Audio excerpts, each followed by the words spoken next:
eh, de acuerdo al tema de este mes, el tema que estábamos compartiendo, que es la familia, él me pidió que por favor compartiera un poco de eso, basado un poco en mi profesión, que es psicología escolar. Psicología, yo trabajo directamente con los niños desde pre-kinder hasta doceavo.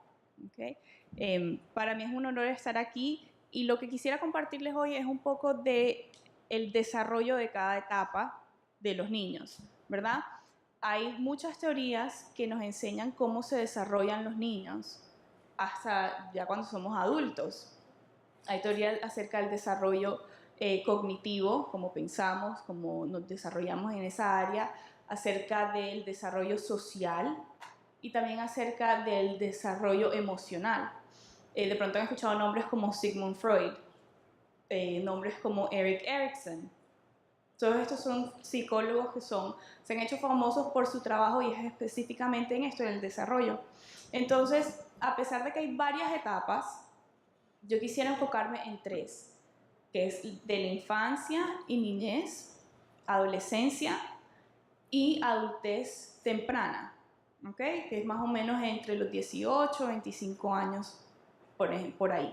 Ahora, si usted todavía no tiene hijos, como yo, o ya tiene hijos que están fuera de esa etapa, no se preocupe, igual esto le aplica. Si tiene hijos que son mayores de esta edad, seguramente usted está a punto de, o ya es abuelo o abuela. Entonces también le va a servir para sus nietos. Si tiene hijos que están en la primera etapa, esto les va a servir bastante. Si tiene hijos que ya pasó la primera etapa, no se vayan a extraer en esa primera etapa del desarrollo, porque eso les va a ayudar a entender muchas cosas de la segunda etapa y de la tercera etapa. ¿Ok? Entonces, como les comentaba, varias de esas teorías se enfocan ¿cómo se dice eso?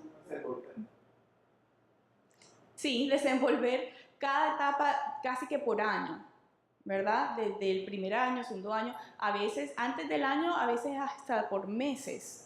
Del primer mes al segundo mes, del segundo mes al tercer mes. Entonces, vamos a hacer un poco más general, pero lo importante de entender es que cada una de estas teorías y etapas tiene como un pilar o un hito. ¿Ustedes saben qué es un hito? Yo tuve que buscar la traducción de milestone y me salió hito y tuve que buscar el significado. Te lo voy a leer. Dice, acontecimiento significativo que marca un momento importante en el desarrollo de un proceso. ¿Ok? Entonces, cada etapa tiene un hito y tiene un posible conflicto. ¿Ok? Vamos a aprender estas dos cosas para cada una de esas etapas. ¿Ok? La primera, infancia, niñez. ¿Qué creen ustedes que sería el hito, la meta, el milestone más importante de esa etapa? Uy, ¿cómo saben? Bueno, aprender. Aprender. Ese es lo primero, aprender. Y los niños en esta etapa aprenden muchísimo. Son como una esponja. Es más, para aprender varios idiomas, esta es la mejor etapa. Porque todo lo absorben. Antes de seguir, quiero decirles y quiero enfatizar esto. Lo más importante que un niño tiene que aprender en esta etapa es que es amado. Eso es lo más importante. De resto, todo lo que yo diga hoy, si no sabe un niño que es amado, no va a servir de mucho. Tal vez el resultado sea un 50% de lo que debería ser. Pero un niño tiene que aprender en esta etapa que es amado, que es deseado en su familia, que hace una parte importante, que es valorado. ¿Ok? Ya dicho eso, en esta etapa, como les digo, los niños tienen que aprender, es la etapa donde ellos comienzan a asociar muchas cosas. Ahora, nosotros aprendemos de varias maneras. Dos de ellas es por observación y la otra es por asociación. ¿Ok? Observación es prácticamente conductas aprendidas, ¿verdad? En inglés se dice monkey see, monkey do. Lo que veo, lo hago. ¿Ok? La otra es asociación y esa es en la que me quiero enfocar hoy. Asociación, ¿qué es? Es A más B lleva a C. ¿Ok? ¿Han escuchado de Pavlov? Pues un filósofo que trabajó con lo que es esto, aprender a través de asociación. Él le puso el nombre Classical Conditioning. Yo le voy a explicar más o menos qué es. Él se dio cuenta que, trabajando con unos perros, cuando él les presentaba la comida, ellos comenzaban a salivar, o sea, se les hacía la boca agua, ¿ya? Al presentarles la comida. Luego comenzó a añadir una campanita, ¿verdad? Antes de la comida comenzó a añadir una campanita. Y esto lo llevó a darse cuenta que los perros comenzaron a asociar el sonido de la campanita con la comida. Y aún sin presentarles la comida, ya se les está haciendo la boca agua. O sea, es normal que la comida te produzca eso, pero que un sonido te produzca que la boca se te haga agua, era un descubrimiento en ese momento. Bueno, eso es aprender a través de la asociación. ¿Ya? Otro ejemplo, mis perros, tengo 2 perros, ellos saben cuando mi esposo llega por el sonido que hace la alarma del carro. Hay otros carros que llegan más o menos a la misma hora, que ponen la alarma, que suenan muy parecidos, a esos ellos no les prestan atención. Pero el de mi esposo, ellos han aprendido a distinguir cuál es el sonido específico, de pronto la distancia. Sabemos que los perros tienen un sentido del oído igual del olfato muy afinado. Entonces ellos saben que de él específicamente enseguida viene que él abre la puerta. Y ellos salen corriendo donde sea, a la puerta y ahí está. ¿Ya? Eso es asociación. Ahora, ¿cómo se transfiere esto al aprendizaje de los niños? Desde muy pequeño, desde bebé, está el dicho cotidiano que dice, el que no llora, no mama, ¿verdad? Los niños comienzan a aprender así. Eso es una reacción natural. Los bebés lloran, se les da el alimento. ¿Ya? Comienzan a aprender. Y eso queda establecido en los niños y cuando van creciendo, ya eso es un método que aprendieron, es natural en uno. Lo que cambia es qué le estás enseñando tú, cuál es la asociación que tú le estás enseñando. ¿Ya? Puede ser tan fácil como si abrazo a mi mamá, me abraza de regreso. Si me va bien en el colegio, me dan una buena nota. Todo esto es asociación, ¿ya? O regreso. A más B lleva a C, ¿ok? Pero el problema con esto puede ser el conflicto, que le decía, cada etapa tiene un conflicto, o un posible conflicto, es que puede conducir a ser un poquito, ¿cómo les diría? Manipulativo, ¿ok? ¿Por qué? Porque si yo pido esto, no me lo dan, si yo hago un berrinche, me lo dan. Eso es asociación. Ahora, quiero aclarar, no estoy diciendo que los niños tengan un agente de FBI dentro de ellos y ellos lo están haciendo con la malicia. No, es natural, todos lo hacemos. ¿O cuántos de ustedes no van a Publix y presentan un cupón y les sale la cuenta más barata y se emocionan? Si la próxima semana hay un cupón disponible, ¿lo van a usar? Sí, porque les funcionó, ¿cierto? Lo mismo para los niños, simplemente es lógica. Es lógica que ellos aprenden. A más B lleva a C.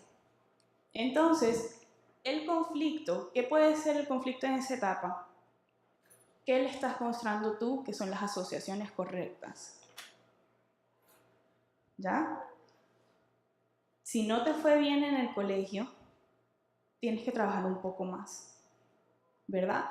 Si, por ejemplo, te tengo que quitar los juguetes porque X o Y pasó y te voy a castigar.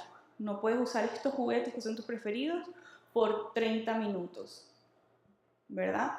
Pero si el niño hace un escándalo y mejor dicho, y se está cayendo la casa, bueno, ya, úsalos.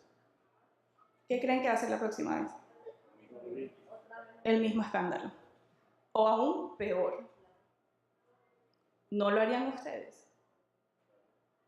Si les ponen un ticket de velocidad y ustedes van a la corte y hacen el drama y por favor, es que usted no sabe que me pasé y tenía que ir al baño. Y se lo perdonan. ¿No lo harían la próxima vez? Eso es aprender por asociación. ¿Ya? Otra vez repito. A más B lleva C. Es lógica. Vuelvo a enfatizar. No es que los niños sean malvados y manipuladores porque quieren manipular a los padres. No, es simplemente que les funcionó. Les funcionó y lo que no funcionó lo vamos a volver a aplicar. Entonces, ¿qué pasa en esta etapa? Que los niños aprenden por medio de consecuencias lo que ellos quieren obtener. Me explico. Puede ser que yo le enseñe, si me castigaron, me tengo que sujetar, portar bien, para luego tener lo que yo quiero. O le puedo estar enseñando, me castigaron, hago un berrinche, obtengo lo que quiero de todos modos. ¿Qué quiero decir con esto? Que la corrección es importantísimo en esta etapa. Y no solamente eso, es mantenernos y ser constante en la corrección. Como le decía hace un ratito, 30 minutos es el castigo, pero sabes que ya me tiene aquí, no aguanto el grito, no aguanto el llanto, ya, úsalo. Eso es ser inconstante. Y así como los niños entienden que si yo hago esto, puedo obtener esto, también entienden que, ay, mira, ya no me van a dar el castigo. ¿Verdad? Otra vez, no es porque sean manipuladores y porque quieran ser malvados, es porque eso es lo que nosotros le estamos enseñando. Entonces, ¿qué asociación le estás enseñando tú a tu hijo en esa etapa? Todo viene y depende de ti. Las asociaciones que ellos sepan en esa etapa, que ellos conozcan, es porque tú se las has enseñado. Tal como la observación. Hay cosas que observamos en niños y dicen, ¿pero de dónde habrá aprendido eso? Pues en algún momento lo habrá visto. Ahorita estoy trabajando con un estudiante y es un poco triste la situación porque cada vez que jugamos o cada vez que me está haciendo un dibujo o algo de eso, siempre está la figura paterna como la persona dominante y hasta un poco, ¿cómo? Sí, brusca, pero también como que aplasta a los demás, por decirlo de alguna manera. Entonces, él dice, porque el papá lo dijo, estamos jugando. O si no, la foto del papá es gigantísima y todos los demás son así chiquitos. O estamos jugando y entonces llega la figura paterna y comienza a tirar las cosas. Eso se lo inventó ella. Es muy probable que es lo que esté viendo en su casa. Entonces, si tus hijos están comportándose de cierta manera, mira a ver qué estás haciendo tú. Porque, repito, aprendemos por observación y por asociación. ¿Ok? Ahora, ¿qué dice la Biblia acerca de la corrección? Si vamos a Hebreos 12, 11, no sé si lo tengan, dice, desde luego que ningún castigo nos gusta en el momento de recibirlo, pues nos duele. Pero si aprendemos la lección que Dios nos quiere dar, viviremos en paz y haremos el bien. ¿Ok? Es necesario, y es necesario por una razón. ¿Cuál es la razón? Si aprendemos la lección que Dios nos quiere dar, viviremos en paz y haremos el bien.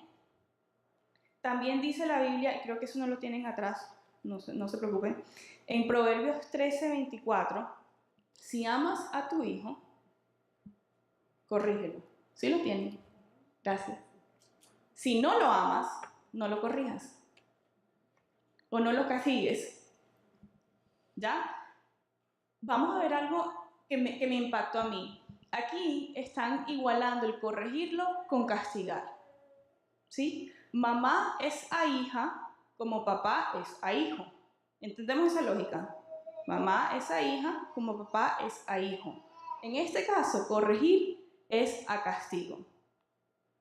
Ahora, yo sé que castigo es una palabra, mejor dicho, que tal vez no a todos nos gusta, pero castigar no siempre tiene que ser que le das una palmadita, ni que lo pones en un rincón mirando contra la pared, o los castigos de antes, que yo he escuchado que gracias a Dios a mí no me tocó pasar por eso, pero que los arrodillaban y le ponían libros en las manos. La regla con los maestros, no tiene que ser eso. Una forma de castigo es retirar cosas que a ellos les gustan. Lo que se dice pérdida de privilegios, ¿ya?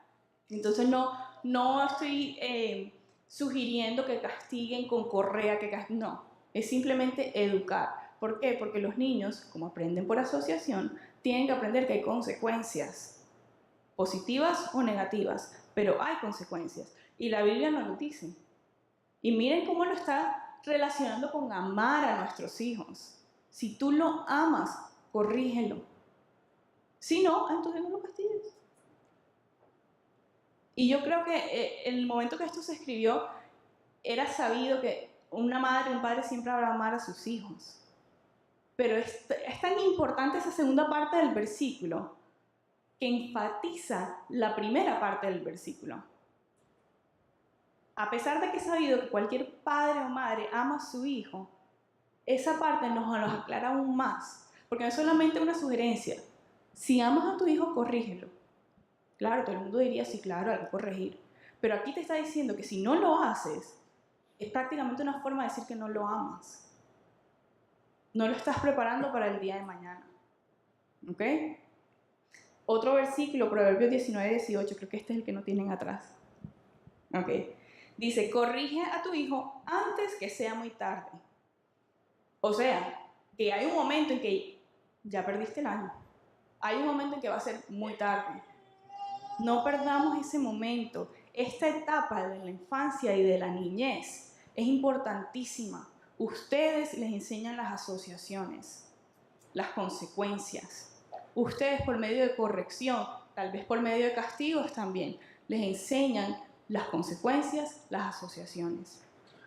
Más adelante en Proverbios 29:15, la vara de la disciplina imparte sabiduría, pero el hijo malcriado avergüenza a su madre. Entonces, volvamos al anterior, el que dice, antes que sea muy tarde. ¿Qué es el muy tarde? Cuando ya está malcriado y cuando ya es vergüenza de sus padres. Ese es el muy tarde. Entonces, para recapitular esta parte, esta primera etapa del desarrollo de la infancia y de la niñez. Los niños aprenden por observación, por asociación. Todas las asociaciones que ellos aprendan es porque ustedes se las están enseñando. Sí, tal vez aprenden en la escuela o por fuera, pero ustedes tienen poder y autoridad sobre esas cosas que ellos están aprendiendo por fuera y las pueden cambiar, las pueden moldear. ¿Ok? Y luego, ¿cuál es el posible conflicto en esta etapa para los niños de esta edad? La manipulación. ¿Ok? El aprender de que, si yo hago esto, entonces me lleva a lo otro. ¿Ok? Otra vez, no es que sean manipuladores, es que de naturaleza aprendemos de esa manera. ¿Ok? Todos, es más, aún los adultos, aún hacemos ese tipo de cosas. ¿Qué pasa si no corregimos a nuestros hijos? Es una manera de decir, no amo a mi hijo. Es una manera de no prepararlo para el día de mañana. Es una manera de malcriarlo. No corregir es una manera de malcriar. Y el malcriar lleva vergüenza de ustedes. ¿Ok? Importante, los niños aprenden por observación y asociación. ¿Ok? Voy a pasar entonces a la adolescencia. Y este es como el tema más que le da miedo a los padres, la adolescencia. La adolescencia, de hecho, es una etapa muy linda. Y le voy a decir por qué. En la adolescencia, cognitivamente, cerebro, físicamente está desarrollándose a 1000 por hora. También lo hace en la niñez y en la infancia, claro está. Pero en esta etapa, la adolescencia, los niños comienzan a entender conceptos más complejos. Ahora, ¿cuál es el conflicto de esta etapa? El conflicto es que ya el porque yo lo digo no es suficiente. porque ellos comienzan a entender ciertas cosas. Cuando tú vas, ya yo he ido y vuelto 2 veces, no es suficiente, porque ya ellos quieren entender. Y es más, no me respondan, pero muy probablemente cuando su hijo fue, o si es ahorita, o si conoce a alguien, sobrino, una sobrina, un primo, muy probablemente a veces tienen razón. En las cosas que ellos están argumentando, tienen razón. Cosas tan sencillas como, te dije que primero hagas esto y después hagas aquello. De pronto ellos pueden estar diciendo, pero tiene más sentido que haga esto primero, termino aquí y después voy para arriba y termino lo que tengo que hacer arriba. Algo tan sencillo como eso. Pero como ya es un argumento y no están los padres acostumbrados a que los niños argumenten, porque antes era lo que yo digo, se hace, entonces se ve como que el mundo me está cambiando y tengo un rebelde. No es necesariamente eso, es que ellos quieren entender, porque ya el cerebro físicamente, cognitivamente, tiene la capacidad para entender conceptos complejos. Entonces, siéntese, explíquele el por qué. Y esto también es una técnica que se puede hacer desde niños. Pero ya con un adolescente uno puede hablar cosas diferentes. Porque no estamos acostumbrados a pensar que un niño de 13, 14 años puede entender ciertos conceptos. Pero haga el intento. Haga el intento para que vean cómo sí entienden. Entonces, la Biblia dice que no se menosprecie la juventud. En esta etapa de la juventud, de estos adolescentes, esto es un pilar, es un hito.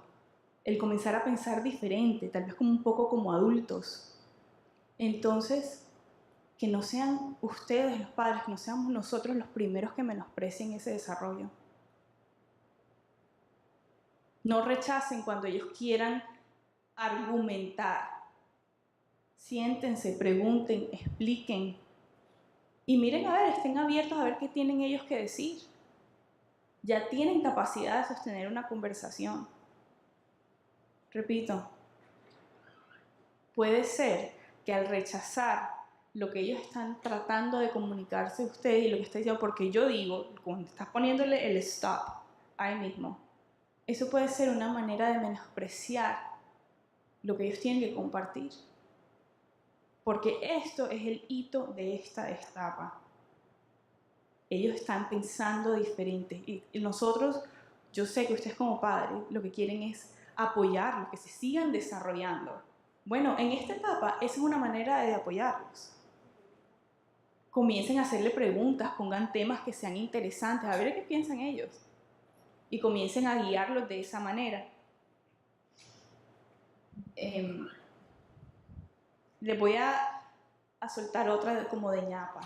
Otra importantísima en esta etapa, los amigos.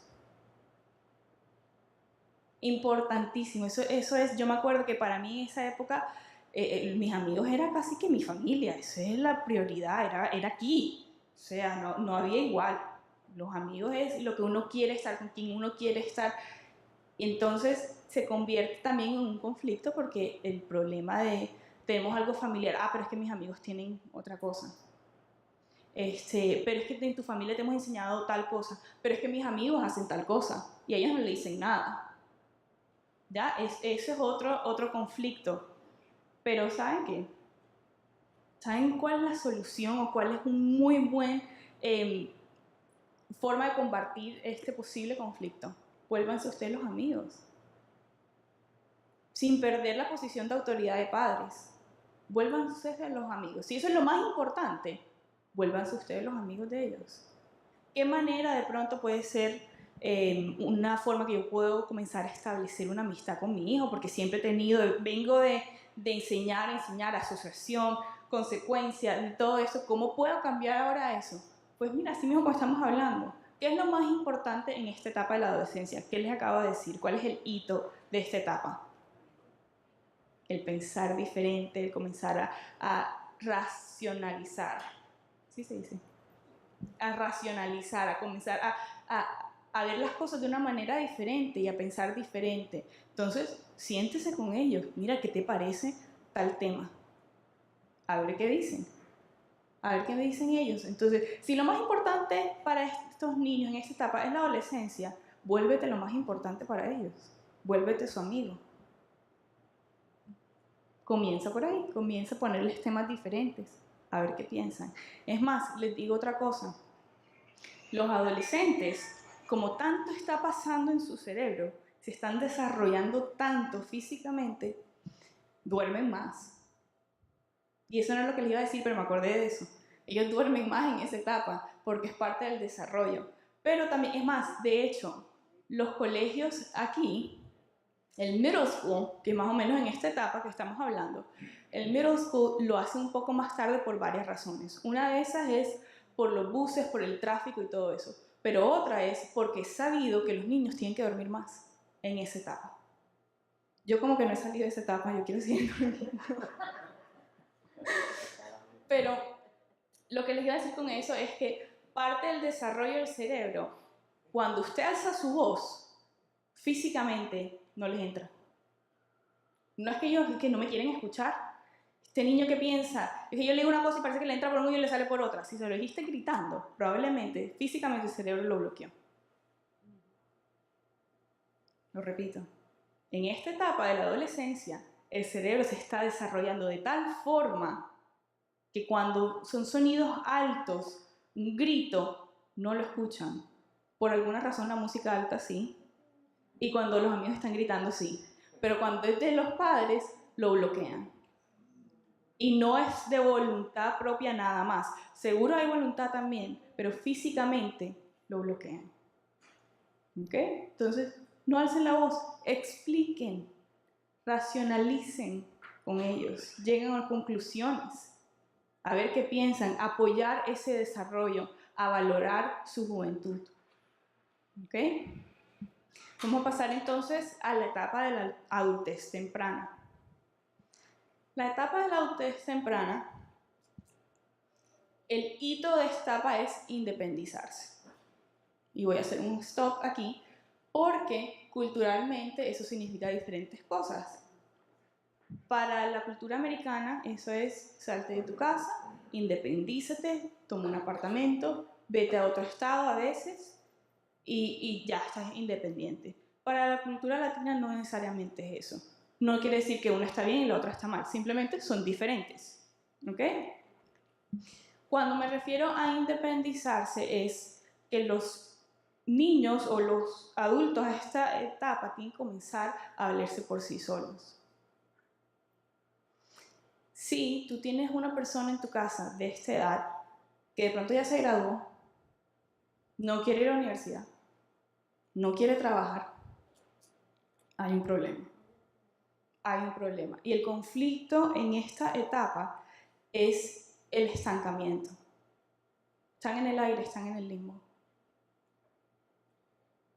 Repito, el hito es independizarse, valerse por sí mismo. El posible conflicto es el estancamiento. ¿Ok? Ahora, hay diferentes razones porque tal vez alguien no pueda trabajar, porque tal vez alguien no pueda entrar a la universidad. En mi caso, por ejemplo, por cuestiones de documentos, yo tuve 2 años sin entrar a la universidad. Es entendible. Sin embargo, hice otras cosas mientras estaba ahí, no estaba en la casa ni en nada de eso. Hay diferentes circunstancias y cada una hay que evaluarla dependiendo de sus características. Pero lo que quiero decir con trabajar es que tienen que comenzar a hacer algo por sí mismos. Si esta persona está en la casa y aún las tienes que despertar porque ni siquiera puede poner un despertador por sí mismo, hay un problema. ¿Ok? La Biblia dice, no sé si lo tienen atrás, Proverbios 12:24. Trabaja y triunfarás. No trabajes y fracasarás. Clarito. Ahora, otro alto. Hay personas que no trabajan por X o Y motivo, hay personas que trabajan desde la casa. Por ejemplo, hay madres que se quedan en su casa, trabajando desde su casa porque es otro trabajo. Yo creo que cuando la Biblia se refiere a eso es más que todo el no querer hacer nada. Hay un videíto por ahí que está el muchacho en su cama, acostado, viendo televisión, comiendo, no haciendo nada, mediodía, 1 de la tarde, Y llega la mamá y dice, ¿dónde está mi bebé? ¿Cuál mamá? ¿Cuál bebé? Si bien grande que estoy ya. Bueno, entonces vayas a trabajar, hágame el favor y haga el mercado. No, aquí está el bebé, aquí está el bebé. A esa situación es a la que me refiero. Ya, los niños tienen que desarrollarse, los adultos en esta etapa tienen que desarrollarse y querer construir un futuro, no estancarse. En 2 de Tesalonicenses 3:10, no lo tienen, no se preocupen, ya esto fue después. Dice, cuando estábamos con ustedes, les decíamos que quien no quiera trabajar tampoco tiene derecho a comer. También dice la Biblia, todo obrero es digno de su salario. Ahora, si no eres obrero, ¿de qué eres digno? No de un salario, ¿cierto? Obrero digno de un salario. Si no eres obrero, no tienes salario. Y es más, 2 de Tesalonicenses 3:12 dice, a esas personas les llamamos la atención y con la autoridad que el Señor Jesucristo nos da, les ordenamos que trabajen para ganarse la vida y que dejen de molestar a los demás. Es decir, el que no trabaja y está en su casa y no quiere hacer nada se vuelve una molestia, una carga para los demás. Entonces, desde temprano tenemos que enseñarles eso, tenemos que enseñarles que tenemos que querer ser mejor. Y yo sé que como padres ustedes quieren que sus hijos sean mejor que ustedes, pero hay que enseñarles desde temprano, desde que estamos hablando de la asociación, de las consecuencias. Si te fue mal en el examen, estudia más para el próximo. Comiencen a ver que el trabajar, el esforzarse, vale la pena. Hay que aprender a guiarlos de cierta manera que cuando lleguen a esta edad no se estanquen, que ellos quieran ser alguien en la vida, que ellos quieran mejorarse. En la etapa de la adolescencia, no solamente, cuando llegamos a esta etapa, no solamente es el enseñarles la asociación y las consecuencias. En la adolescencia, hablen de eso. ¿Qué quieres hacer cuando seas grande? ¿Cómo te ves de aquí a 10 años? Y no solamente es hacer preguntas, es escuchar las respuestas. Los que ya tienen hijos mayores, ¿alguna vez le hicieron esa pregunta? ¿Alguna vez los guiaron a cómo llegar a esa meta? Los que aún tienen hijos menores, piensen en eso más adelante. Los que ya tienen nietos, no se les han acabado las posibilidades. Háganlo con sus nietos. ¿A dónde quieres llegar? ¿Qué puedo hacer para ayudarte a llegar a esa meta? ¿Y por qué quieres ser eso? Ingeniero, ¿por qué? Para ver cuál es el razonamiento que tienen. ¿Por qué? ¿Qué le interesa de eso? ¿Ya? Entonces, estas 3 etapas son básicamente las primeras donde están los papás ahí encima de los padres, porque ese es el trabajo de un padre. Es cuidar, proteger, guiar, enseñar. Amén. Ese es el trabajo de un padre. Ahora, ¿cómo lo hacen? Tal vez varía de hogar en hogar. Pero la meta es siempre que ellos salgan adelante. Y para que lleguen a los 21, 25 y quieran ser alguien más, tienen que comenzar desde antes. Tienen que corregir. Tiene que haber consecuencias cuando se han portado mal. Es decir, tienen que castigar. Según la Biblia, no lo digo yo. ¿Se acuerdan el versículo que decía, si amas a tu hijo, corrígelo? Si no lo amas, no lo castigues. Corregir es igual a castigar. Lo relaciona, lo agrupa la Biblia bajo la misma categoría. Ahora, lo que quería enseñarles y compartirles hoy es que a pesar de que esas son teorías psicológicas, se puede basar en nuestras creencias cristianas. ¿Sí? Es importante en la etapa principal que los niños aprendan.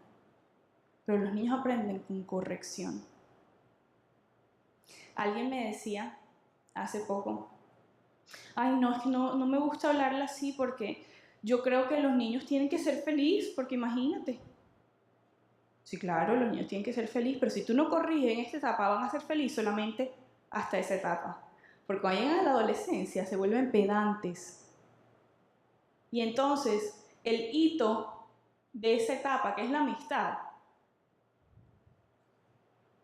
no comienzan a desarrollarse en esa parte que es tan importante para ellos porque están acostumbrados a que lo que yo quiero me lo dan.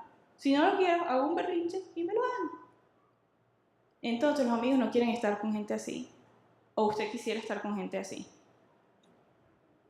Eso es el propio malcriado. Es que la palabra lo dice, malcriado. Lo criaron mal.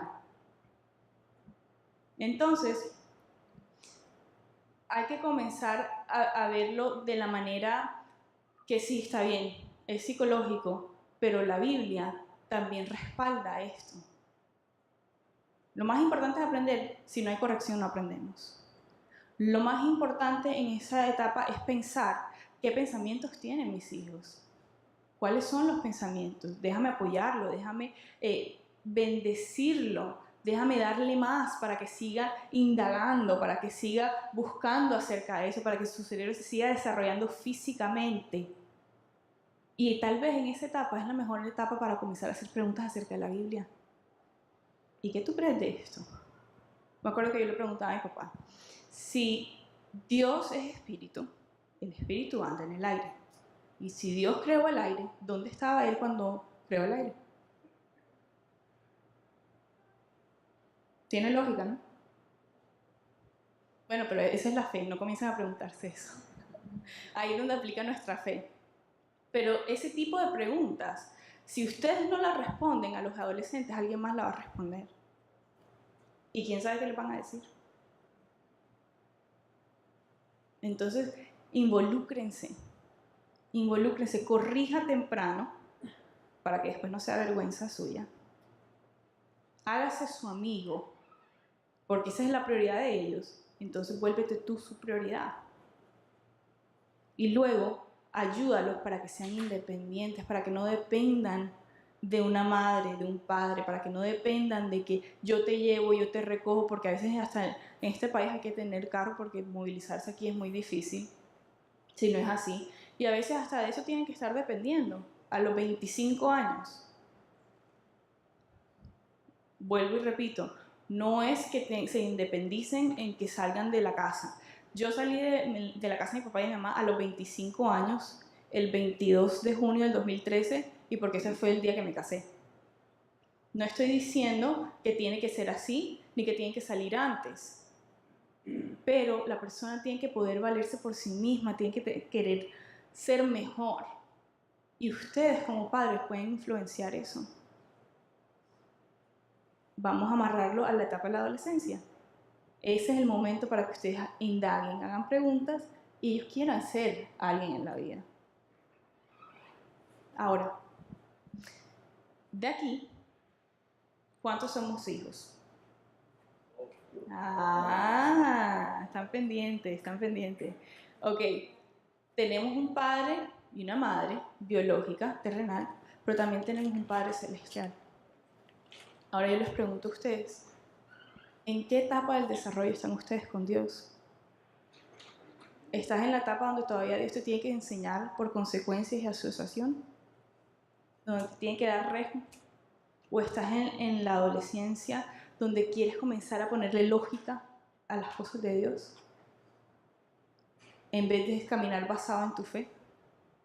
¿O estás en la etapa de la adultez temprana donde ya eres un cristiano independiente, maduro y comienzas a aplicar lo que Dios quiere que tú apliques en tu vida? No me respondan a esa pregunta, porque recuerden, los niños aprenden por asociación y por observación.